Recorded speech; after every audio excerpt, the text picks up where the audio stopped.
What you can learn if you are an e-commerce player or an e-commerce store, let's say Shopify store, from Gymshark, which is the apparel, British fitness apparel giant. Now it's giant, but a few years ago, or maybe 10 plus years ago, it was a little small project of one human being. But what you can learn about them and from them in e-commerce, because they are almost a $1 billion revenue company in a fiscal year. It was 811.59 million US dollars for the fiscal year ending July 31st, 2024. So these are the numbers right here. You can watch it here.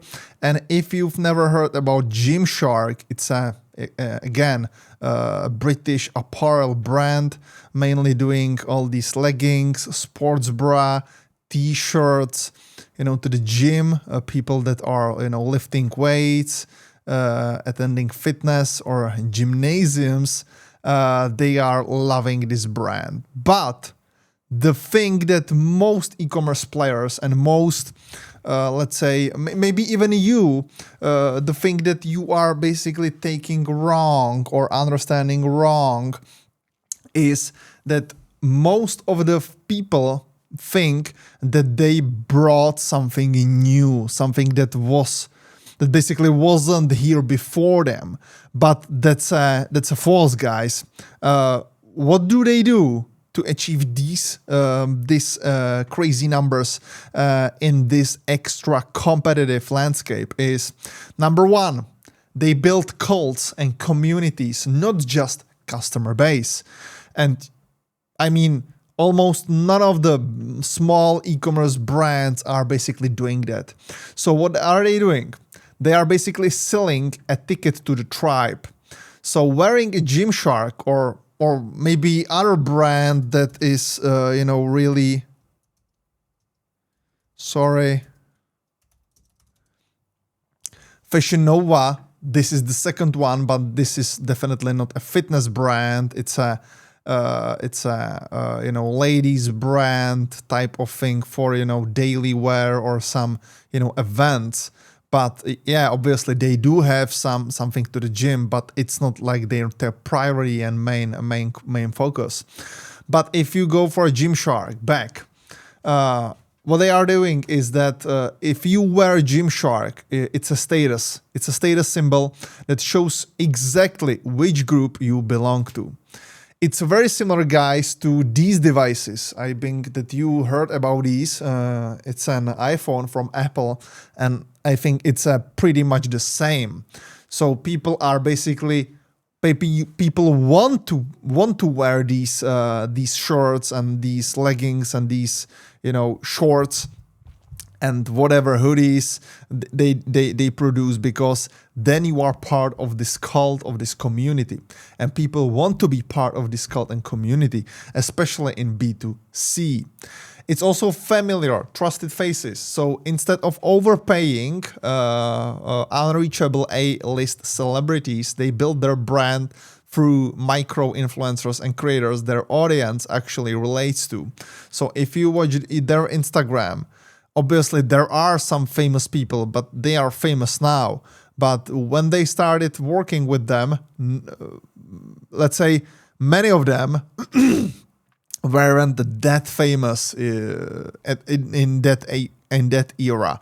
So if you go through it, you will basically see that this is crazy, guys, because they are literally building their brand on not the top AAA bodybuilders or people that have, gazillions followers on social media.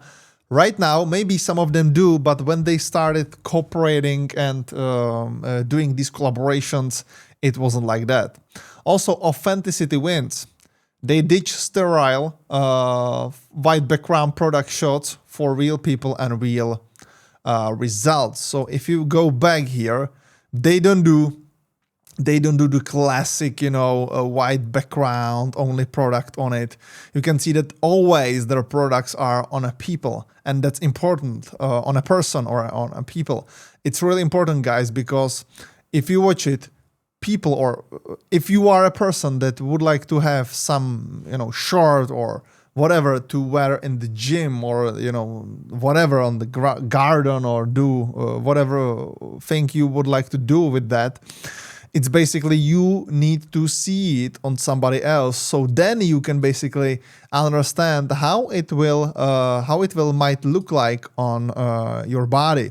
So here you can see again, and especially if you look at it, these are not some AAA models in terms of the most well-known hot AAA bodybuilding or body fitness models.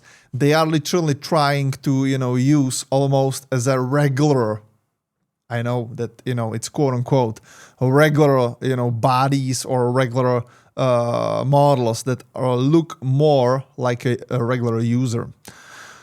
Also, stop just selling items. They don't sell items. They basically started selling and building a community around the lifestyle which almost everybody wants to be part of.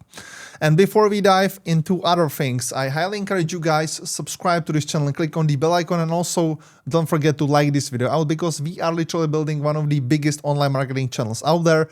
I can't pull this one off by myself. We are right now at 7 subscribers. I know it's a few subscribers, but everybody starts somewhere, and we have much larger channels in different countries, but we are trying to create one of these well-known and also biggest a YouTube channel with the biggest and highest added value for you.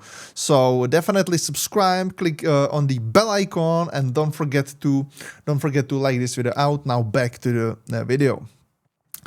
Then number 2, so this was the number 1 point. Number 2, content over storefront. Their social media feeds aren't digital discount flyers. They pump out entertainment, viral TikToks, education, and memes. Especially if you, for example, watch this one. Yeah, it's a CBAM,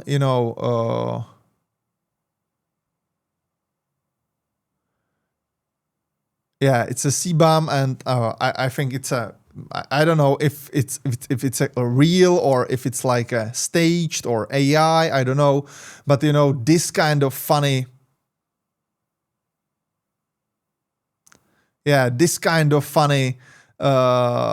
type of stuff they basically do through the TikToks and social media Instagrams. They also do the inspirational stuff. You can see it over there, but they also do the crazy one, the funny one, etc., because people would like to and want to be entertained. And also, people follow them purely for entertainment, even when they aren't looking to buy. The brand acts like a friend, not a faceless corporation. So definitely don't be a faceless corporation. Rather be a buddy of them, a buddy of your potential customers. Be their friend, be their entertainer. And also 80% of their content is pure value and entertainment, and only 20% is a hard sell. I don't know if it's like strictly 80-20 or if it's 70-30 or if it's 90-10, it doesn't matter. But the entertaining part needs to be the majority of their organic content, because that's how social media platforms works. And after that, guys, we are basically going to the point number 3, which is lightning fast reactions. They capitalize on trends before giant corporations even schedule a meeting about them. It's, obviously a funny thing to say, but designing and selling a dress a celebrity wore just hours ago. They do stuff like that, obviously not on a regular basis every single day, but it's part of their, it's part of their job to do it and, be like that. So, manufacturing FOMO, fear of missing out, they rely on drops. So they sometimes do drops and limited editions to create artificial scarcity. It's a really good one because, these FOMOs, people, you need to basically have at least some FOMO during the year, because people are basically overwhelmed with all of the information, all of the sales and offers from other brands. So you need to basically stall the attention and have it just for you guys. And with that, FOMO, fear of missing out, can help. Also, high urgency, they trigger the exact, for example, if we click here, they trigger the exact thought. If I don't buy this right this second, it's gone forever.